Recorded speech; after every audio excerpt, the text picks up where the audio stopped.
Muy buenas noches, amables amigos, bendiciones en el nombre poderoso de nuestro gran Dios y Salvador Jesucristo. Les habla en esta ocasión desde la ciudad de Palmira, Valle del Cauca, el licenciado Guido Rojas. Hoy con un tema, como todos, muy especial, muy importante para nuestra formación en la fe, para los hermanos católicos y hermanos también evangélicos de diferentes confesiones, porque va a ser un tema no de apologética, sino un tema bíblico, como muchos de los que me gustan a mí. Es un tema también que lo vamos a analizar desde la exégesis bíblica. Saludos en este momento a las personas que se están conectando. En este veo también a mi amigo, el pastor Eduardo Gutiérrez. Bendiciones al pastor y a todas las personas también. Un saludo afectuoso. Vamos a hablar sobre el papel de la mujer en la vida de Jesucristo, las discípulas fieles del Señor, solamente desde las Sagradas Escrituras. En esta ocasión siempre utilizo Biblias en físico. Vamos a hacerlo de esta que es una Biblia católica, que es la Biblia de América, de la Casa de la Biblia. Cuando Jesucristo empieza su ministerio público, nos dice en varios evangelios, nos dicen que había un grupo de mujeres que seguían a Jesucristo, que incluso mostraron mucha más fidelidad, mucho más amor, mucho más valentía que hasta los mismos apóstoles, que fueron los discípulos más cercanos a Jesucristo. Sobre todo hay que ver el contexto, como lo vamos a explicar ahora, de lo que era el papel de la mujer en la sociedad judía de aquel entonces, una sociedad patriarcal, por no decir una sociedad machista. Eso lo vamos a explicar un poco de lo que es la cultura del judaísmo antiguo. Pero como decía inicialmente, entre ese grupo de mujeres, los evangelios hablan, en primer lugar, tenemos que reconocer a María de Nazaret, la madre de Jesucristo. Lo vamos a ver también con pruebas bíblicas, no solo por ser la madre de Jesucristo, sino también por ser la persona más cercana al Señor, humanamente hablando. Estuvo con él 33 años de su vida, como siempre lo he dicho yo, desde la cuna en la gruta de Belén hasta la cruz en el Calvario de Jerusalén. Modelo de mujer, de madre, de discípula, la esclava del Señor. Pero también los evangelios dicen que había también otra María de Cleofás, pariente de la Virgen María, Salomé, la madre de los hijos de Zebedeo, de Santiago y Juan, María de Magdala, un pueblo a orillas del lago de Tiberíades, la madre de Juan Marcos también, donde en la casa de Juan Marcos, donde se habla del aposento alto, el lugar de encuentro de los apóstoles en Jerusalén, donde se celebró la cena del Señor, donde también viene el Pentecostés sobre los apóstoles. También habían dos mujeres, que eran María y Marta de Betania, una aldea cercana a Jerusalén, hermanas de Lázaro, al cual Jesucristo resucita, una familia muy cercana a Jesucristo, donde él también permanecía algún tiempo en lo que fue su vida itinerante en los 3 años. Juana, mujer de un administrador de Herodes, o sea que había también mujeres de lo que era la casta de la nobleza, de los herodianos. Eran mujeres, algunas eran pudientes, de clase social alta. Y también podemos nombrar a llamada Juana, mujer del administrador de Herodes, llamada Cusa, y también otra mujer de nombre Susana. En algunos pasajes de la Biblia también se refieren a ellas. Vamos a ver en primer lugar un pasaje en especial del Evangelio de Lucas en el capítulo 8. Vamos entonces al Evangelio de Lucas, capítulo 8, verso del 1 al 3. No olviden que estas citas bíblicas también, si las personas tienen en ese momento las Sagradas Escrituras, me pueden ir acompañando para ir ampliando un poco más sobre el particular. Entonces vamos al Evangelio sinóptico de Judas, ¿ven? En el capítulo 8, verso del 1 al 3, con esta Biblia católica, Biblia de las Américas, pero también aparece en cualquier versión de la palabra de Dios. Entonces vamos, aquí ya llegamos, el Evangelio de Lucas, capítulo 8, verso 1 a 3, dice: acompañantes de Jesús, dice, después de esto Jesús caminaba por pueblos y aldeas. Vemos bien que Jesucristo era un rabino itinerante, iba en las diferentes aldeas, pueblos, especialmente en Galilea, al norte del país, Galilea de los gentiles, y a veces también lo vemos en Judea, especialmente en Jerusalén, que era la capital religiosa, política, social de aquel entonces, donde estaba el templo de Jerusalén. Pero aquí el Evangelio de Lucas es muy claro diciéndonos que Jesús caminaba por los pueblos y aldeas, haciendo lo que Dios le había mandado, que era predicando y anunciando el reino de Dios. Esa fue la misión principal de Jesucristo. Por eso es que es el Mesías, el Cristo, el ungido, el escogido por Dios, el esperado por las naciones. ¿Y quiénes acompañan a Jesús? Dice el evangelista Lucas que los 12 iban con él. Ya sabemos que los 12 apóstoles, el término apóstol viene del griego apostolos, que quiere decir enviados. En relación a las 12 tribus de Israel, de estos apóstoles sabemos que también todos eran de Galilea, con la excepción de Judas, que era de un pueblo llamado Escar en Judea. Pero sigue diciendo también el evangelista, y también algunas mujeres que había liberado de malos espíritus, o sea que Jesucristo había liberado a algunas mujeres de malos espíritus y sanado enfermedades. Para el Israel de aquel entonces, las posesiones satánicas y las enfermedades eran obras del diablo. Por lo tanto, las personas están, por así decirlo, en un estado de impureza, en un estado de no poder estar en sociedad con los otros miembros. Entonces es muy importante porque vemos también a Jesucristo las dos funciones especiales que él hacía, que era el de predicar y el de sanar, como mismo lo dice acá. A la par de liberar espíritus impuros, porque sabemos que Jesucristo vino a deshacer la obra del diablo. Todo el poder que tenía el demonio en aquel entonces en la concepción judía, como aquí mismo lo dice, las enfermedades y las posesiones. Seguidamente nos da el nombre de estas mujeres. Dice, primero era María, llamada la Magdalena, que lo vimos acá en la lista inicialmente, y dice, la que había expulsado 7 demonios. Da a entender que era una persona, una mujer que había tenido un caso de posesión satánica, y especifica muy bien la palabra de Dios que eran 7 demonios, por así decirlo. Los demonios actuaron. Hay casos de posesiones diabólicas o demoníacas, como lo dice acá, donde son varios demonios que tienen facultad o potestad para poseer el cuerpo de una persona, y la palabra de Dios lo especifica. Al decir que Jesucristo había liberado a esta mujer de 7 demonios, da a entender de que Él es el Hijo de Dios, Él es el que viene de lo alto, el que tiene poder sobre todo lo que es el mal y lo que representa también los demonios en aquel entonces. Y sigue diciendo, aparte de esta de María Magdalena, dice también Juana, mujer de Cusa, ya lo habíamos dicho, administrador de Herodes, o sea, de la propia corte de los herodianos. Había esta mujer también fiel a Jesucristo. Otra mujer llamada Susana, y específica, y otras muchas de los que lo ayudaban con sus bienes. O sea, lo ayudaban con sus bienes económicamente en todo lo que era el ministerio público de Jesucristo, lo que era el sostenimiento, porque sabemos que los apóstoles también, cuando Jesucristo los llama, ellos dejan sus redes. Jesucristo les dice, de ahora serán pescadores de hombres. Entonces, todo lo que era el sostenimiento del grupo en cuanto a la alimentación, alojamiento, dice la palabra de Dios, y es muy importante para mirar el papel de las mujeres siempre en lo que es la historia del cristianismo y lo que es la base en sí de lo que es la historia de la salvación.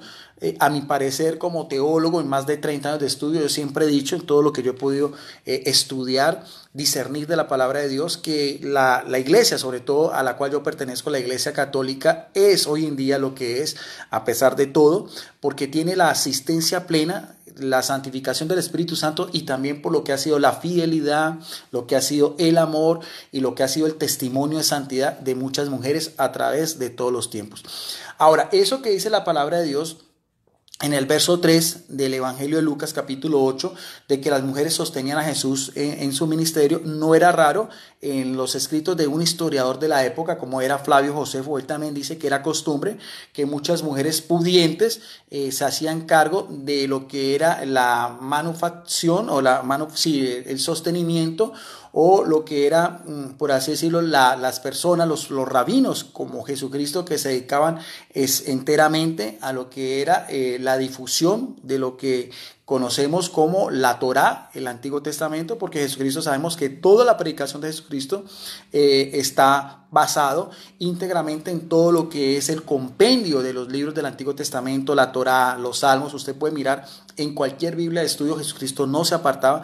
Él lo decía muy claro: no vine a abolir la ley, sino a darle cumplimiento. Entonces también era común, como decíamos, en este libro de historiador judío Flavio Josefo, que llama Las Antigüedades Judías, que muchos rabinos podían ejercer su labor pastoral, por así decirlo, también con el sostenimiento económico de muchas mujeres, igual como sucedió con Jesucristo. Aunque con Jesucristo hay unas excepciones fuera de serie, que lo vamos a ver más adelante en este otro pasaje bíblico, ya también otra vez del Evangelio de Lucas. 2 capítulos más adelante vamos a ver también otra vez el Evangelio de Lucas, capítulo 10, vamos a hacerlo del verso 38 al 42. Vamos a ver entonces qué pasó acá. Lucas capítulo 10, verso del 38 al 42, donde Jesús visita, como lo decíamos, a las dos hermanas, a María y Marta, en Betania, como inicialmente una aldea cercana a Jerusalén, en Judea, en el sur. Dice entonces también en este evangelio que mientras iban caminando, Jesús entró en un pueblo y una mujer llamada Marta lo recibió en su casa. Tenía una hermana llamada María. Esta es María de Betania, no podemos confundirlo con María de Magdala, son dos Marías completamente diferentes. Uno era, en este lugar vemos que era María de Betania, y aquí viene algo muy importante en el verso 39, que dice: estaba sentada a los pies del Señor. Y esa descripción, sentada a los pies del Señor, tenía una finalidad, como dice aquí, para escuchar su palabra. Esa era la típica actitud de un discípulo ante su maestro en aquel entonces. Por eso vemos también que en el libro de los Hechos de los Apóstoles, Pablo también dice que él se crió a los pies de Gamaliel. Eso daba a entender que era la forma como una persona recibía instrucción de su maestro. Entonces, esto es algo excepcional, ¿ve? No era común en aquel entonces que las mujeres hicieran parte de las enseñanzas de lo que era toda la Torá, lo que era el Antiguo Testamento, ¿ve? Pero sigue diciendo la palabra de Dios, mientras María estaba absorta escuchando las enseñanzas del Señor, dice que también Marta, en cambio, estaba atareada con todos los servicios de la casa. Así que se acercó a Jesús y le dijo, porque esas eran las labores propias de la mujer. Aquí vemos también lo que era la cultura aquel entonces. Las mujeres judías, de acuerdo a la misma cultura de la época, se dedicaban, habían dos cosas que eran importantes de acuerdo al pensamiento judío con la mujer. Tenía que ser una buena esposa y una buena madre. Esas eran, por así decirlo, las dos finalidades de la mujer. Y lo otro eran las labores propias que hacían las mujeres, que eran en el servicio doméstico, todo lo que tenía que ver con el arreglo de la casa, con la crianza de los niños, con tejer, con traer agua de los pozos. O sea, esas eran actividades domésticas. Y vemos bien cómo Marta estaba dedicado a eso y le pone la queja al Señor porque su hermana hacía parte de ese grupo al cual Jesucristo le estaba predicando. Y vemos que Jesucristo no tiene ningún reparo en que María escuchara las enseñanzas del Señor. Pero entonces, ante la queja de esta otra mujer, lo vemos otra vez: Señor, ¿no te importa que mi hermana me deje sola para servirte? Dile que me ayude. Pero el Señor le contestó: Marta, Marta, andas inquieta, preocupada por muchas cosas, cuando en realidad una sola cosa es necesaria. Le dice Jesucristo, la exhorta a decirle: Marta, María ha elegido la mejor parte y nadie se la quitará. Porque, por así decirlo, hay dos cosas: hay un alimento espiritual y hay un alimento material. Sin embargo, en ese momento, María, a los pies del Señor, como una discípula, algo que era completamente contrario a la época. Ninguno de los principales rabinos tenía mujeres discípulas, ni los dos grandes maestros de la antigüedad anteriores a Jesucristo, como fue Hillel el sabio o Shammai, ni Gamaliel, también ese gran maestro que decíamos en Jerusalén, en las escuelas rabínicas donde se había criado Saulo de Tarso, porque solo los hombres adinerados, los padres mandaban a sus hijos en estas especies de universidades, pero las mujeres estaban completamente excluidas. Incluso ni siquiera Juan el Bautista, el último de los grandes profetas, el último de los grandes naví, con que se termina lo que es la revelación de lo que son los profetas, los oráculos del Señor, tampoco testifican los evangelios que tenían mujeres discípulas. Solamente Jesucristo era una excepción en aquel entonces, que lo hace ver como lo que realmente es el divino maestro, y por así decirlo realza otra vez la importancia de la mujer, como era al principio en el Génesis capítulo 2, donde dice que Dios los creó hombre y mujer. Eso también tiene que ver algo que lo vamos a explicar también en otros videos posteriores sobre lo que era la posición también de la mujer en la sociedad judía de aquel entonces. En este caso, pues estamos hablando específicamente de mujeres discípulas del Señor. Quiero agregar un poco más de mi libro Matriz Verdad de la Fe Católica para ampliar un poco más sobre esto, la forma tan radical y también casi extraordinaria, fuera de serie, de que Jesús permitiera a una mujer que lo escuchara y que fuera su discípula fiel, porque él se lo ratifica a su hermana Marta. Jesucristo en ningún momento contraría ni le dice a María que vaya a la cocina, sino que por el contrario le dice a la hermana que está poniendo la queja de que María había colocado, como dice aquí, había elegido la mejor parte. Ahora, ampliemos un poco más sobre el contexto histórico de aquel entonces, que me gusta mucho y me gusta compartirlo con mis amigos, las personas que siguen estos videos, porque nos ayudan a entender un poco más el mismo contexto, como decía yo, en el judaísmo de hace 2000 años atrás, con una sociedad, con una mentalidad completamente diferente, porque la palabra de Dios tiene efecto por la acción del Espíritu Santo a través de todos los tiempos, lugares, pero evidentemente la cultura ha cambiado, y para aquel entonces las escuelas donde se formaban los rabinos, que eran por así decirlo los maestros religiosos de aquel entonces, eran solo para los hombres. Los escribas, que eran considerados como los maestros de la ley, como los grandes teólogos o los doctores, con respecto a la mujer alegaban que no tenían discípulas, ya que no merece la pena instruirlas en la ley de Moisés, lo que era la Torá, ¿ve? Pues solo están obligadas a cumplirla y no a instruirlas. Eso era lo único que los judíos hombres pedían de las mujeres, eran que cumplieran la observancia de todos los preceptos del judaísmo, los más de 600 preceptos del judaísmo, las obligaciones en la familia, la observancia del sabá en las sinagogas, la peregrinación en las grandes festividades a Jerusalén, como era la Pascua. Eso era lo que mandaban en aquel entonces los escribas, ¿ve? Porque eran consideradas como poco inteligentes. Eso era el pensamiento de la época. Incluso en un libro también histórico, como es el Talmud, un libro también que para los judíos es muy importante, como lo que son los textos Midrash.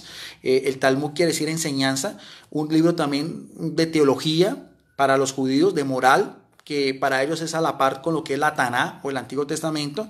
Ellos decían en este libro también más o menos contemporáneo en los tiempos de Jesucristo, dice que se recopiló hacia el siglo II, o sea, casi unos 200 años más o menos después de Jesucristo. Citan las siguientes palabras de un rabino, eso está en el Talmud, dice: todo el que instruye a su hija en la Torá, o sea, en la ley de Moisés, es como si la instruyera en cosas frívolas. Y otro rabino también llegó a decir: es mejor quemar la palabra de la ley antes que dársela a las mujeres. Entonces, esa era la concepción, como decíamos, patriarcal de aquel entonces, en que la mujer ocupaba un lugar secundario. No estaba, por ejemplo, que las mujeres en estas grandes discusiones que a veces tenían los rabinos, las mujeres podían intervenir en las sinagogas, que tenían que estar de pie y en la parte de atrás, ¿no? Mientras que los niños sí podían ir a las sinagogas, que eran las escuelas religiosas, las niñas se quedan en la casa.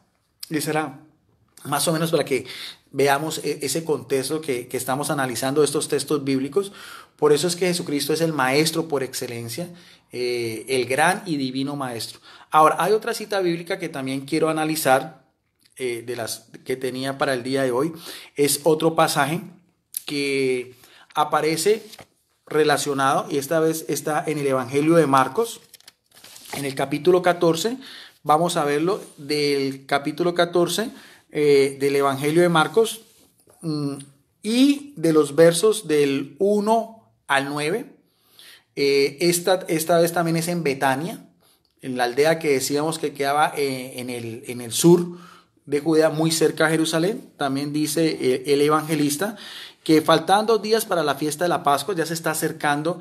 Estos son los momentos previos a lo que fue la pasión y vida de la pasión, muerte y resurrección de Jesucristo, son los momentos anteriores. Y este texto también, todo este estudio cae, por así decirlo, muy a la par de este tiempo de cuaresma que estamos viviendo en la Iglesia Católica como preámbulo a lo que va a ser la Semana Mayor. Dice entonces aquí en el Evangelio de Marcos: faltaban 2 días para la fiesta de la Pascua y de los panes sin levaduras. Los jefes de los sacerdotes y los maestros de la ley andaban buscando el modo de arrestar a Jesús con engaños y darle muerte. Pero decían: durante la fiesta no sea, pues el pueblo se amotina. Unción en Betania. Estaba entonces Jesús en Betania, en casa de Simón el leproso. Ya sabemos, y aquí nos cataloga quién era. Primero, Betania. El nombre de este personaje en el cual se alojó Jesucristo en su casa se llamaba Simón el leproso, al cual Jesucristo le había curado de esa enfermedad. Pertenecía a la secta de los fariseos, que se hacían llamar como los puros, los observantes de la ley de Moisés, cuyo lugar de reunión eran las sinagogas en el día sábado. Y dice algo muy importante, dice que cuando llegó en casa de Simón el leproso, una mujer con un frasco de alabastro lleno de un perfume de nardo puro, que era muy caro, rompió el frasco y lo derramó sobre la cabeza de Jesús. ¿Ve? Algunos indignados comentaban entre sí: ¿a qué se debe semejante derroche de perfume? No alcanzaron a percibir lo que esta mujer estaba haciendo. Ahorita lo vamos a explicar desde el punto de vista exegético. Podía haberse vendido este perfume a un precio muy alto y haber dado el dinero a los pobres. Y la criticaban, pero Jesús le dijo: vamos a ver cómo responde otra vez Jesucristo. Vimos en el pasaje anterior la actitud que toma Jesucristo ante el reproche de Marta por María. Ahora, esta otra mujer, que no nos dice su nombre, pero sabemos, podemos indagar que era una mujer pecadora, hace ese acto de nobleza ante Jesucristo, un acto que ahorita lo vamos a explicar de una manera más detallada, pero los que estaban ahí observando les pareció algo indebido lo que había hecho esta mujer y critican lo que habían hecho. Y vamos a ver Jesucristo cómo responde. Pero Jesús les dijo en el verso 6, déjenla. ¿Por qué la pena? Ha hecho conmigo una buena obra. A los pobres los tienen siempre con ustedes y pueden socorrerlos cuando quieran, pero a mí no me tendrán siempre. Y vemos bien cómo Jesucristo dice la dicha de estos judíos de haber podido tener a Jesucristo, haber podido compartir con él en la mesa. Ustedes se imaginan nosotros nosotros ser anfitriones y tener en nuestras casas, porque para el judío lo que era la mesa, el compartir los alimentos era lo más importante socialmente hablando. ¿Ve? Y esta mujer hace algo que era propio para la época. Sin embargo, los hombres, por esa actitud que tenían de la concepción machista aquel entonces, reprochan a Jesucristo y Jesucristo sale en su defensa, diciendo que los pobres siempre van a haber y nosotros tenemos esa obligación de socorrer al mendigo, al forastero, a la viuda, al huérfano, porque eso hacía parte de la ley mosaica, como es también la oración y la penitencia, los 3 preceptos también que la Iglesia Católica tiene para este tiempo. Pero sigue diciendo Jesucristo: pero a mí no me tendrán siempre. Ha hecho lo que ha podido. Se ha anticipado a ungir mi cuerpo para la sepultura, hablando después también cuando Jesucristo también le ungen el cuerpo con mirra y aloe. Les aseguro que en cualquier parte del mundo donde se anuncie la buena noticia, será recordada esta mujer y lo que ha hecho. Mire bien cómo Jesucristo pone ese ejemplo de fidelidad de esta mujer, de amor, de una entrega, de una generosidad sin límites, y dice que ese ejemplo va a perdurar a través de los tiempos porque está aquí consignado en la palabra de Dios. Ahora veamos el contexto. Para la época de Jesucristo, cuando llegaba un invitado, sabemos que eran pueblos, como dice aquí, pueblos y aldeas, caminos polvorientos, donde había mucho polvo. No eran las carreteras a las grandes autopistas que tenemos hoy en día. Entonces era la costumbre que cuando llega un invitado, el anfitrión, y si era una persona rica como como podemos mirar acá, este Simón el leproso, una persona adinerada, siempre los sirvientes o incluso las mujeres tenían, por así decirlo, ese acto de cortesía de lavar los pies a la persona, de derramar un perfume en la cabeza, en señal de unción, y también los cabellos, un relajante aceite perfumado y el cabello, ¿no? Y también recibir al invitado con un beso. Pero en este caso eso no lo hizo Simón. En otros pasajes donde está también este mismo relato, está en Mateo 26, 6, 13, Jesucristo también le hace esa anotación, y también en Juan capítulo 12, verso 1, 8. Entonces sabemos bien primero que era un acto de cortesía, el lavarle los pies, recibir al invitado con un beso y ungirlo con un aceite en la cabeza, en señal de bienvenida. Y esta mujer que tiene acceso a la casa de Simón era conocida por la familia, pero también da a entender, mirando el contexto de los otros dos evangelios, que era una mujer pecadora. Hace eso en un acto de humildad, de reconocimiento ante Jesucristo. En los otros evangelios dice que ella también le lavaba los pies a Jesucristo, como veíamos acá, y con sus besos, y enjuagaba con su propio cabello. O sea, una descripción un poco más amplia. Y también quería mirar para que veamos un poquito cuando dice, cuando rompió un frasco y derramó sobre la cabeza de Jesús, aquí mismo lo dice, como habíamos dicho, y un frasco de alabastro, de nardo, que era un perfume extraído de plantas aromáticas de la India.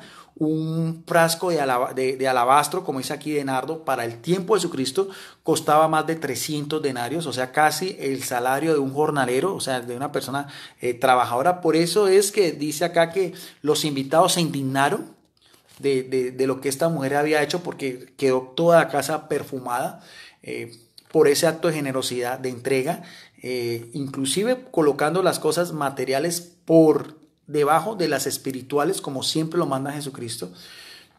Pero la mentalidad del judío, aquí vemos bien, en vez de alabar ese acto de amor que tuvo esta mujer, para ellos la mentalidad era lo que costaba ese frasco de perfume importado de la India, y Jesucristo no, porque al fin y al cabo esa era una unción, como lo dice él también, una unción que también iba a tener su cuerpo después de la sepultura, después de su muerte, antes de sepultarlo, con mirra y aloe, que eran también otros ungüentos, otros perfumes de la época. Entonces, mirando bien ese contexto, vemos lo más importante que dice acá Jesucristo en el verso 9, para que nos quede reflexión, porque pobres siempre tenemos. En este momento no tenemos a Jesucristo, pero también sí podemos mirar al pobre como es un hermano de nosotros, como mismo lo dice Jesucristo en la palabra de Dios, en Mateo capítulo 25, verso el 31 en adelante. Pero aquel entonces ese ungimiento de Jesucristo sí lo permitió, porque al fin y al cabo es rey, y eso también lo hacían con los reyes, ungirles la cabeza. Por eso el término Cristo en griego es eso, precisamente el ungido, con los reyes, con los sacerdotes, con los profetas o con los grandes jefes. Y Jesucristo reúne todas esas condiciones, todos esos títulos honoríficos en una sola persona, en la persona del Verbo de Dios. Y por eso decía, les aseguro que en cualquier parte del mundo donde se anuncie la buena noticia, o sea, eso quiere decir el término evangelio, será recordada esta mujer y lo que ha hecho, por ese acto de generosidad, por ese acto de amor, por ese acto de servicio, por ese acto de recibir a Jesucristo como lo que Él es cuando Él entra en nuestras vidas, con ese perfume carísimo, costoso para la época. Como lo que debía haber hecho todo buen anfitrión. Ahora, hay otro pasaje ya para finalizar este estudio de Biblia, porque está dedicado a las mujeres fieles y discípulas al Señor, que quiero resaltar y terminar. Y donde no podemos dejar pasar por alto un pasaje donde se nos menciona también, como decíamos inicialmente, a María, la madre del Señor y también su discípula fiel, que está en el Evangelio de Juan, capítulo 19, los versos del 25 al 30. Ya avanzamos un poco más, ya cuando Jesucristo entrega su vida por todos nosotros, cuando sufre en el madero de la cruz desde las 9 de la mañana hasta las 3 de la tarde, pero especifica este Evangelio de Juan, escrito por uno que fue el discípulo amado y testigo ocular de estos acontecimientos, en los versos del 25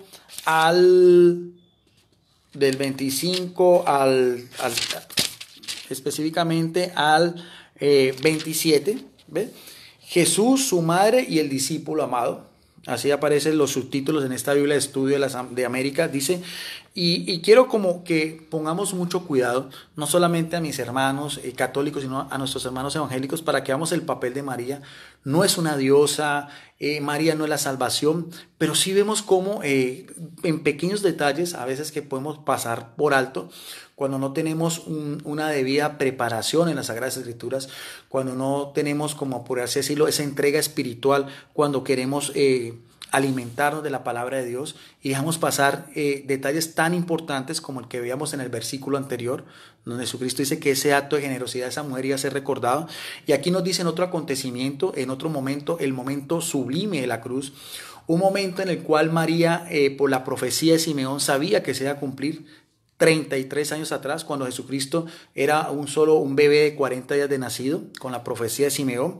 Aquí nos dice el evangelista y apóstol Juan, en el verso 25, ponga mucho cuidado, que junto a la cruz en el Calvario, en el monte Gólgota, estaba su madre. Y empieza a hablar inicialmente de ese grupo de mujeres fieles, valientes, las discípulas que estuvieron en el momento culme de la entrega, de la redención del Cordero de Dios inmolado, sacrificado. Y dice en primer lugar ese evangelista que junto a la cruz, en un acto de amor, en un acto de heroísmo, en un acto también de sufrimiento de toda buena madre, sin ningún tipo de histeria o un momento, por ejemplo, como pueda reaccionar muchas mujeres, de desequilibrio, ¿no? Sino en un momento de resignación, de dolor en el silencio, de María, en todo lo que ella era, como discípula fiel, ¿ve? Con la serenidad con que tomó ese acontecimiento. Dice, ella, mire, junto a la cruz de Jesucristo, ella estaba mirando y observando también el panorama de los judíos, de los fariseos burlándose de Jesucristo, también del ladrón que también lo increpa, de los mismos soldados que incluso hasta la vestidura de Jesucristo se la jugaron a los dados, ¿ve? De ver a Jesucristo encarnecido, de ver a Jesucristo flagelado, molido, su rostro completamente desfigurado, con sus llagas abiertas, desnudo al escarnio público, a la burla de los judíos, de las autoridades judías, del Sanedrín, y María ahí mirando esa escena, como lo dice aquí, junto a la cruz de Jesús está su madre María, pero también dice, muy importante, dice que también con ella está ¿quién? La hermana de su madre, María, la mujer de Cleofás, como habíamos dicho al principio, y también María de Magdalena, a la cual Jesucristo sabemos que había liberado 7 demonios. Y Jesús, al ver a su madre, mire lo que dice el verso 26, al ver a su madre, la única que tiene ese privilegio de poder llamar a Jesucristo hijo, y la única que también tiene esa relación directa con Jesucristo de llamarle, de ser madre e hijo, ¿ve? Dice, y Jesús, al ver a su madre, qué hermoso eso, Jesús al ver a su madre, a María, y junto a ella al discípulo a quien tanto amaba, dijo a su madre, mujer, ahí tienes a tu hijo, ¿ve? Y después dijo al discípulo, ahí tienes a tu madre, y desde aquel momento el discípulo la recibió como suya. Bueno, aunque no es el estudio, no es tanto hacer énfasis en lo que es María en su maternidad, sí quiere resaltar la fidelidad de María como la discípula del Señor. A la par, vemos también el amor filial de María como esta mujer pecadora en Betania, como también como María, también la hermana de Marta, también a los pies del Señor, y como también ese grupo de mujeres fieles que venían desde Galilea, acordémonos que eran caminos polvorientos, caminos con ese sol ardiente, travesías de a veces días enteros, podían recorrer a veces un día hasta 20 kilómetros, ¿no? Y esas mujeres también seguían a Jesucristo desde Galilea al norte, bordeando todo el río Jordán hasta llegar a Judea. Y muchas de ellas, como lo dice acá, como en otros textos también, nos dan otros nombres complementarios de otras mujeres que también estaban. Ustedes lo pueden mirar también, queda de estudio en Marcos capítulo 15, verso del 40 al 41. Y también otro pasaje también en Juan 13, 23 y 22. O sea, nos dice también otras mujeres que estaban ahí, pero especialmente aquí en el Evangelio de Juan hace alusión que ese grupo de mujeres estaba a la cabeza de María, porque sin lugar a dudas María ocupa, como decía yo, un lugar único, no solamente como discípula, sino también como lo dice aquí la palabra de Dios, estaba como discípula fiel ante Jesucristo, con lo que él había presagiado de que tendría que ir a Jerusalén y entregar su vida por todos nosotros a manos de las autoridades religiosas. Entonces María aquí vemos que está en bajo dos posiciones, si vemos exegéticamente el verso 25-26, primero nos dice como discípula porque estaba al pie de la cruz y seguidamente nos dice que como madre. Eso es lo que nosotros tenemos que mirar de María. Ahora, para quedar claro, y ya para finalizar este texto, este estudio de Biblia, solo con las Sagradas Escrituras, para saber cómo desde la misma historia de la salvación, desde el mismo Nuevo Testamento, la primera discípula fiel del Señor y por lo cual nosotros los católicos también tenemos ese amor especial por María. Ella es madre de la iglesia, porque también así lo consigna la palabra de Dios. Y lo vamos a ver también en el Evangelio de Lucas, en el capítulo 1, verso 45, ¿ve?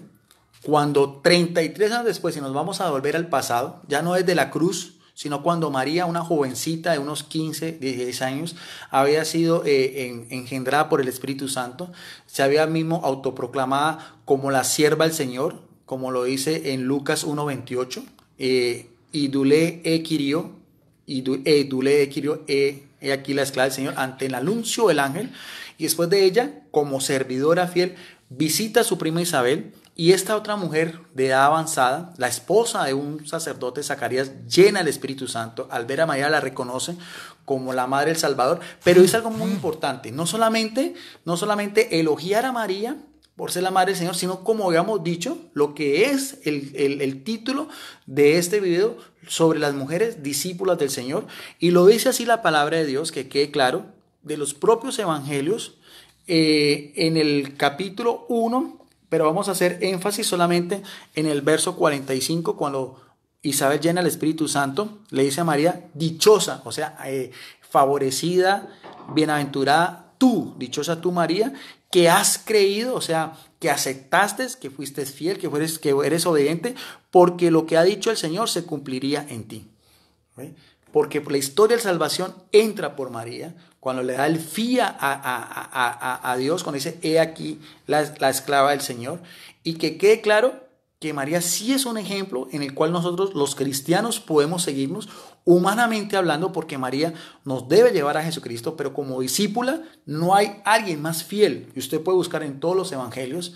Yo invito a cualquier amigo, al teólogo, a algún pastor, algún apologista evangélico que me muestre en los evangelios una persona que haya sido más fiel a Jesucristo, humanamente hablando, que su madre, la Virgen María. Y así mismo, porque cuando María después dice, entonces María dijo, mi alma glorifica al Señor y mi espíritu se alegra en Dios mi Salvador. ¿Por qué? Mire lo que dice en el verso 48, porque ha mirado la humildad de su sierva, o sea, miró la humildad, miró la bajeza, miró la santidad, miró lo que María podía ser fiel al mandato de Jesucristo, y desde ahora me llamarán dichosa todas las generaciones. ¿Por qué? Porque ha hecho en mí cosas grandes, el poderoso y santo es su nombre.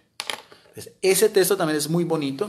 Con eso quiero terminar esta reflexión bíblica, teológica y exegética de lo que es la fidelidad, el amor, la valentía de las mujeres, esos ejemplos tan hermosos que vimos, y especialmente de María de Nazaret, al pie de la cruz de Calvario, al lado de su unigénito Hijo. Ejemplo de fe, ejemplo de amor, ejemplo de entrega y ejemplo de lo que debe ser la persona que quiere seguir a Jesucristo.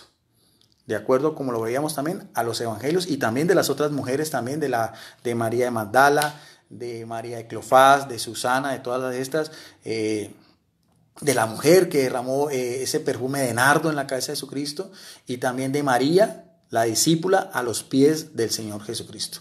Gracias a todas las personas. Esta era una invitación, este video, una reflexión, como siempre va a quedar en nuestro lo voy a dejar en mi muro y también lo voy a compartir a mi grupo de Facebook, Debates Cristianos Católicos versus otros cristianos, y especialmente ya en nuestro canal, que es un canal activo de YouTube, al cual los invito a todos ustedes que se suscriban.